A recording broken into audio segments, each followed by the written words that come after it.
Canada wants to agree that we can have some level of higher tariff on them while they open up their markets to us and things like dairy and other things, then that's a helpful conversation. We have very open lines of communication. We'll keep talking. A single sentence spoken in Washington has exposed a deeper fracture in North American trade. When the United States suggested that Canada must accept higher tariffs just to earn a deal, it wasn't merely a negotiating tactic, it was a signal that the old assumptions about power, dependence, and leverage may be breaking down. Canada did not respond with panic. Instead, it responded with distance. This moment forces a difficult question. When pressure replaces partnership, who truly pays the price? Governments, corporations, or everyday citizens on both sides of the border? When pressure replaces partnership, for decades, the economic relationship between the United States and Canada was built on predictability. Supply chains crossed the border daily. Auto parts, agricultural goods, energy, lumber, and manufacturing components flowed with minimal friction. Millions of American jobs, especially in border states like Michigan, Ohio, New York, and Washington, were quietly tied to Canadian demand. This wasn't ideology, it was arithmetic. But when trade is reframed as a contest of dominance, arithmetic changes. The message coming out of Washington that Canada should accept higher tariffs as the price of negotiation reflects a philosophy closely associated with Donald Trump: leverage first, concessions second. From a political standpoint, this approach plays well domestically. It signals toughness. It suggests protection for American industries. But economically, the reality is far more complex. For American citizens, tariffs are rarely invisible. When Canadian aluminum, lumber, or manufactured components face higher costs, U.S. companies absorb the shock or pass it on. Construction costs rise. Automobiles become more expensive. Grocery prices inch upward. Small and mid-sized manufacturers, especially those dependent on cross-border inputs, are squeezed between higher costs and shrinking margins. Jobs don't disappear overnight, but over time, hours shrink. Investment pauses and hiring freezes quietly follow.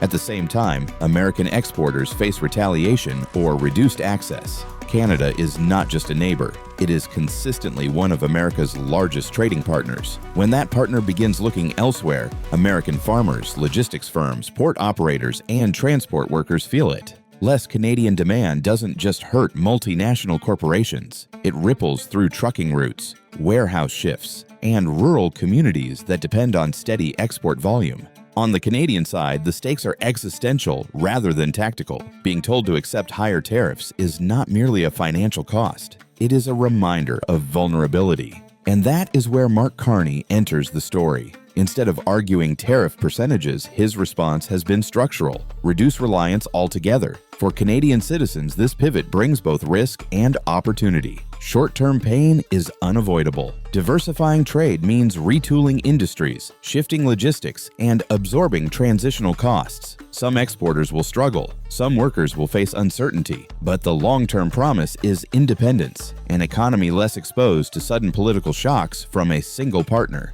This is why Washington's pressure has not produced panic. It has produced planning, and that changes the balance of power. The American cost of economic muscle.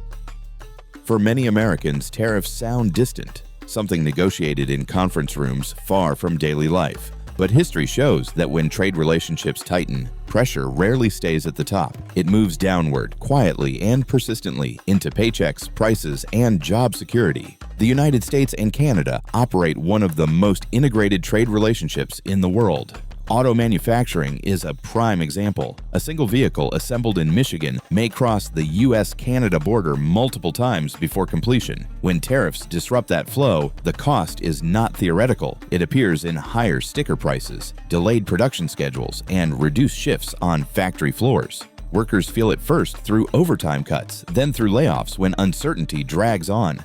American agriculture faces similar exposure. Canada is a major buyer of U.S. grains, dairy inputs, meat products, and processed foods.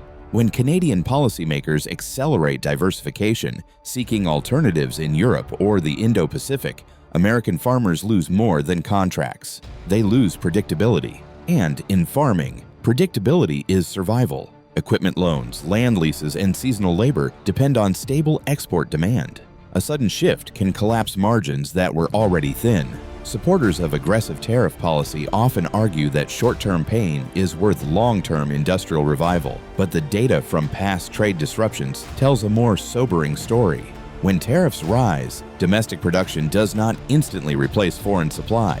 Factories take years to build. Skilled labor takes even longer to train. In the meantime, American small businesses absorb higher input costs without the bargaining power of large corporations. Many don't survive the gap.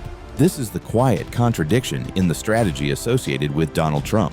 The rhetoric promises protection. The reality delivers friction. Large firms hedge and adapt. Smaller firms stall or fold. Consumers pay more, not because of market forces, but because political leverage has become embedded in prices. Employment impacts rarely arrive as headlines. They arrive as canceled expansions, delayed wage increases, and cautious employers waiting for clarity that never comes. For working-class Americans, especially those outside major cities, this uncertainty erodes trust, not just in trade policy, but in economic leadership itself. There is also a strategic cost. When Canada diversifies away from the U.S., American influence diminishes. Trade is not only commerce, it is diplomacy reinforced by mutual dependence. As Canada builds stronger ties with Asia and Europe, American businesses lose preferential access, and Washington loses leverage it once took for granted. For American citizens, the central question becomes unavoidable. Does economic pressure on allies actually strengthen the nation? Or does it weaken the very networks that sustain middle-class prosperity?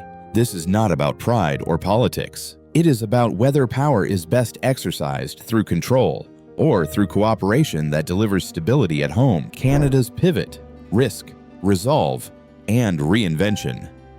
For Canada, this moment is not merely a trade dispute. It is a reckoning. For decades, proximity to the United States was both an advantage and a dependency. Easy access to the world's largest consumer market fueled growth, stabilized employment, and shaped entire industries. But reliance always carries risk. And when Washington suggested that higher tariffs were the price of negotiation, that risk became undeniable. Under Mark Carney, Canada's response has been calculated rather than confrontational. Instead of pleading for exemptions or temporary relief, the strategy has focused on diversification, expanding trade ties beyond North America. Economically, this is not a simple pivot. It requires infrastructure investment, regulatory alignment, and patient capital. For Canadian businesses, especially small exporters, the transition is daunting. In the short term, Canadian citizens face uncertainty. Industries built around U.S. demand, manufacturing, energy, agriculture, must adapt to new standards, new buyers, and longer supply chains. Workers may need retraining. Logistics costs may rise before they fall. Some communities will feel disruption before opportunity materializes. These are real human costs that no strategy can fully avoid. But there is also a long-term upside that reshapes Canada's economic identity. Diversification reduces vulnerability. By expanding trade with Indo-Pacific economies, Europe, and the Gulf states, Canada positions itself as a flexible, globally integrated economy rather than a regional appendage. That flexibility attracts investment. Investors favor resilience, and resilience comes from options. Employment implications are central. New trade relationships create demand in different sectors: technology, advanced manufacturing, energy transition industries, and value-added agriculture. These are not instant replacements for legacy jobs, but they offer upward mobility if supported by education and policy. Canada's challenge is to ensure that workers are not left behind during the transition. There is also a psychological shift underway. For Canadian citizens, standing firm against tariff pressure signals autonomy. It reinforces the idea that national policy will not be dictated solely by external political cycles. That confidence matters. Markets respond not just to numbers, but to credibility. And credibility grows when a government demonstrates it can absorb short-term pain for long-term stability. Yet this path is not without danger. Over-diversification without coordination can strain public finances. Moving too fast can alienate domestic industries unprepared for global competition. The balance between independence and pragmatism will define whether this strategy succeeds. Still, the message is unmistakable. Canada is no longer negotiating from fear. It is negotiating from preparation. And in global trade, preparation changes everything. The geopolitical ripple effect. What began as a tariff dispute has quietly evolved into a geopolitical signal. When a mid-sized economy like Canada chooses diversification over concession, other nations take notice. Trade relationships are not isolated transactions. They are part of a global architecture of influence, alignment, and trust. And in that architecture, shifts, however subtle, can reshape entire regions. For the United States, the strategic cost may extend beyond economics. Canada has long been one of Washington's most reliable partners, not only in trade, but in security, intelligence, and diplomacy. Economic friction strains that alignment. When trade pressure replaces collaboration, it introduces hesitation into alliances that once operated on instinctive trust. Canada's outreach to the Indo-Pacific reflects this recalibration. Deepening ties with Japan, India, Australia, and European partners signals a broader pattern. Nations are hedging against unpredictability. They are building parallel systems rather than relying on a single center of gravity. This is not anti-American sentiment. It is risk management. For American citizens, this shift matters more than it appears. Global influence is sustained not just through military strength, but through economic centrality. When allies reroute trade, American standards, regulations, and financial systems lose gravitational pull. Over time, this weakens the ecosystem that supports U.S. exports, intellectual property, and high-value services. Canada, meanwhile, gains leverage by distributing its exposure. By reducing dependence on U.S. markets, it gains negotiating power, not just with Washington, but globally. That leverage translates into better trade terms, diversified revenue streams, and insulation from sudden policy swings south of the border. But geopolitics cuts both ways. As Canada integrates more deeply with multiple regions, it must navigate competing interests, regulatory complexity, and strategic expectations. Balancing relationships with Indo-Pacific democracies while maintaining North American cooperation requires diplomatic precision. Missteps could create friction where none existed before. This is why the moment is larger than tariffs. It represents a test case. If Canada's strategy succeeds, it will encourage other U.S. partners to pursue similar paths. If it fails, it will reinforce the argument that proximity to American power remains indispensable. The outcome will shape not only North American trade, but the broader question of whether influence in the modern world is enforced or earned through stability and mutual respect. Finding a way forward. Solutions without surrender. At the heart of this dispute lies a shared vulnerability rarely acknowledged on either side of the border: interdependence. The United States and Canada are not rivals in a zero-sum contest. They are economies built together, supply chains intertwined, livelihoods quietly synchronized.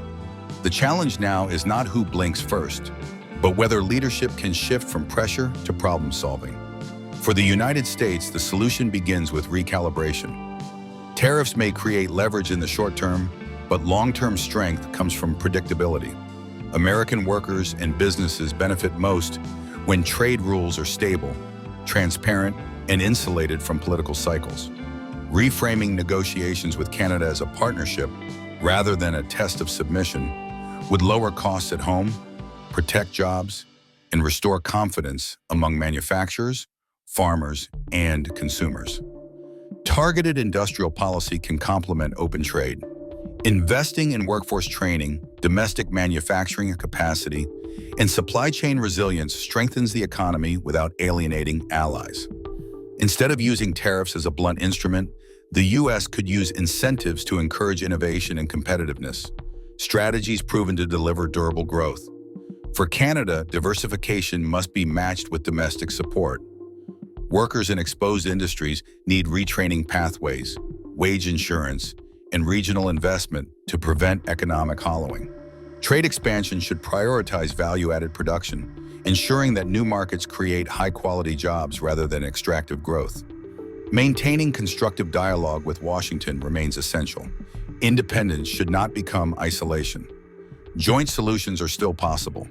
Coordinated North American infrastructure investment, harmonized standards, and dispute resolution mechanisms could restore trust while preserving sovereignty.